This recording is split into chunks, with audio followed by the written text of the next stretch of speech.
हमारा अल्लाह फरमाता है कि बड़ा ही नसीब वाला और किस्मत वाला है वो बंदा जिसने उस रात को पा लिया जो कि 1000 रातों से बेहतर होती है, यानी कि लैलतुल क़द्र की रात। और इसी रात अल्लाह ताला तमाम फरिश्तों को रोए ज़मीन पर भेजता है हमारे और आपके तमाम मामलात को लेके, यानी आने वाले साल में हमारे और आपके साथ क्या क्या होने वाला है और हम में से कौन ज़िंदा रहेगा और कौन इस दुनिया को छोड़ के चला जाएगा और हमारी कितनी रोज़ी रोटी है, सब अल्लाह ताला लैलतुल क़द्र की रात को तय करता है।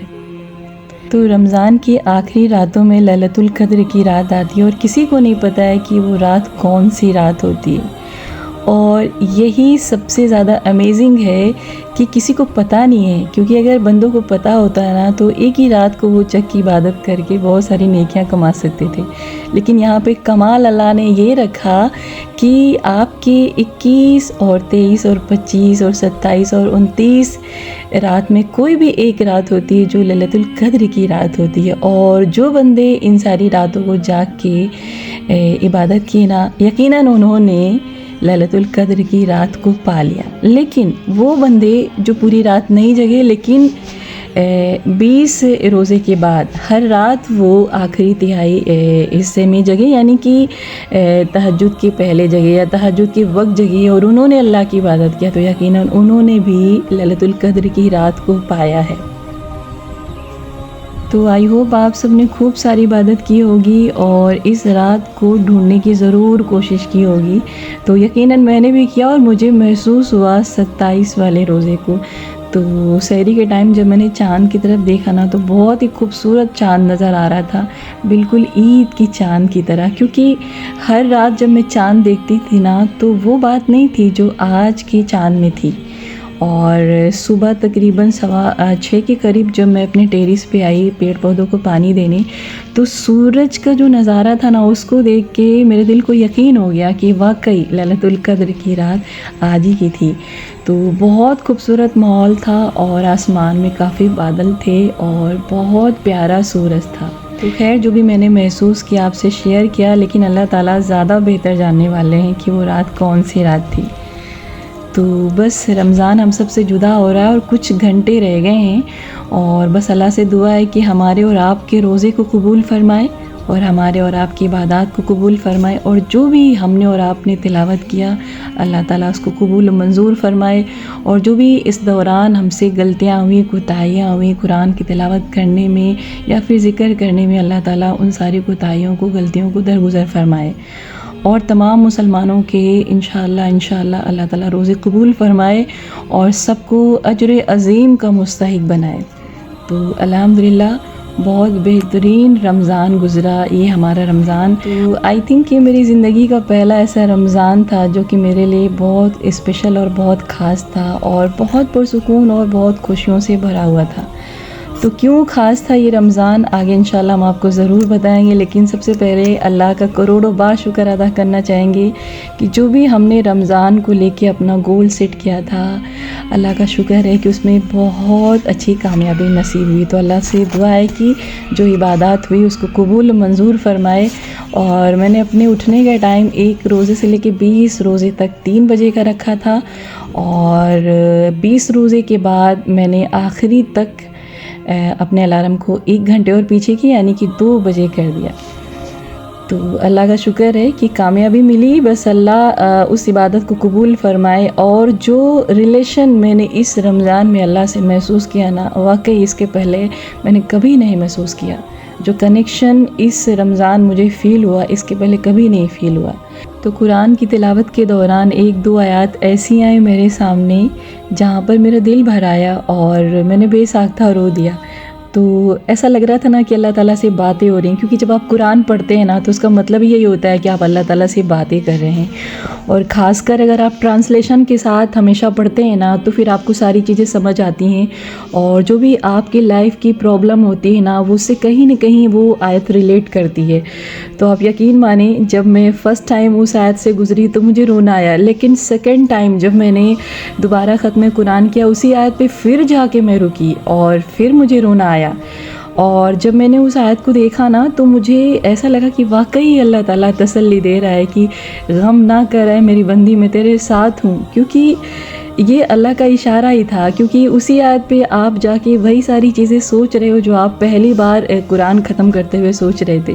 तो खैर, जो भी सोच के हम गमज़दा थे और जो भी अल्लाह ताला से हमारी बातें चल रही थी, और जब दोबारा हम उसी आयत से फिर गुज़रे और वही सारी बातें किए, तो मुझे इत्तेफाक नहीं लगा, बल्कि यकीन हो गया कि वाकई अल्लाह ताला की तरफ से ये तसल्ली है।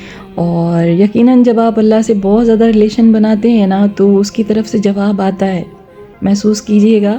और हम आपसे इतना ही कहेंगे कि दुनिया में आपका कोई दोस्त है नहीं है, कोई हमराज है नहीं है, लेकिन अल्लाह ताला को अपना दोस्त ज़रूर बनाइएगा, उसको अपना हमराज ज़रूर बनाइएगा। और जो चीज़ें आप लोगों से नहीं कह पाते हैं वो आप अल्लाह से कहिए, अल्लाह ताला कबूल करता है और आपको उसका जवाब भी देता है। तो लेकिन शर्त ये होती है ना कि आपका रिश्ता उसके साथ कैसा है, क्योंकि जितना गहरा रिश्ता होगा उतना ही जल्दी आपको जवाब भी मिलने शुरू हो जाएंगे। तो अल्लाह का शुक्र है, सब कुछ बहुत बेहतरीन रहा। और लेकिन ये जो है वाक़या मुझे हमेशा याद रहेगा इंशाल्लाह, क्योंकि बहुत अमेजिंग था ये मेरे लिए।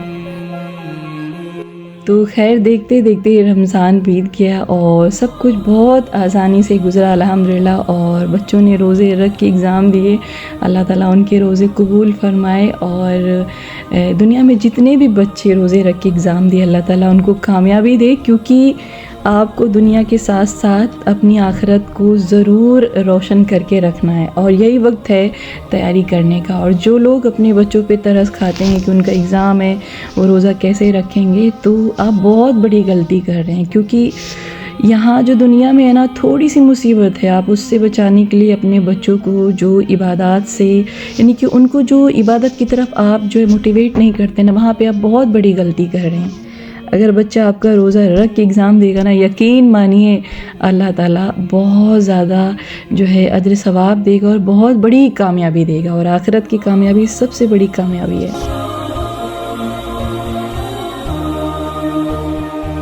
तो खैर, रमज़ान के दौरान दोनों बच्चों के एग्ज़ाम चले और इस बार ना मैंने ज़्यादा अपने आप को परेशान किया और ना ही उन्होंने कोई डिमांड किया। तो वैसे बच्चों का क्या होता है ना कि जब वो रोज़ा रखते हैं ना, तो उनको ऐसा लगता है कि रमज़ान जो आता है ना, वो खाने और पकाने का नाम ही होता है। लेकिन यकीन माने, मेरी हमेशा यही कोशिश होती कि रमज़ान को बहुत सादगी से बिताया जाए। और रमज़ान जो हमसे डिमांड करता है कि उसमें सिर्फ़ आपको इबादत करनी, बस उसी पर फोकस किया जाए। तो इस बार आसान रमज़ान इसलिए रहा क्योंकि बच्चों ने ज़्यादा डिमांड किया नहीं और बहुत आसानी से सब कुछ निकल गया। लेकिन जब दस्तरख़्वान पे बैठते थे ना, तो पता नहीं एक अजीब सी खुशी होती थी कि किया कुछ नहीं, लेकिन अल्लाह ताला ने पेट बहुत अच्छे से भर दिया।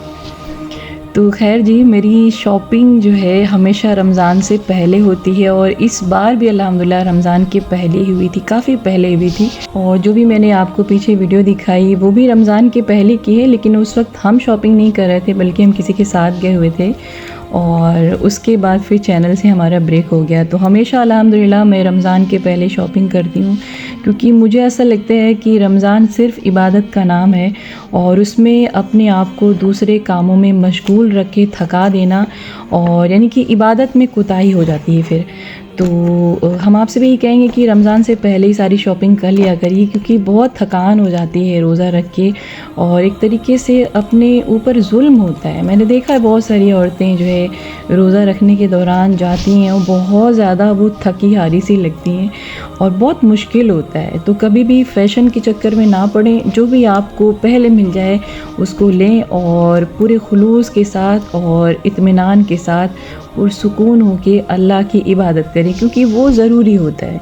आपके पास 11 महीने होते हैं और सारे कामों के लिए, लेकिन जो रमज़ान का महीना है ना, उसमें जो भी आप इबादत करेंगे बहुत ज़्यादा गुना बढ़ा के आपको उसका सवाब दिया जाता है। तो मौके से क्यों आप चूकें?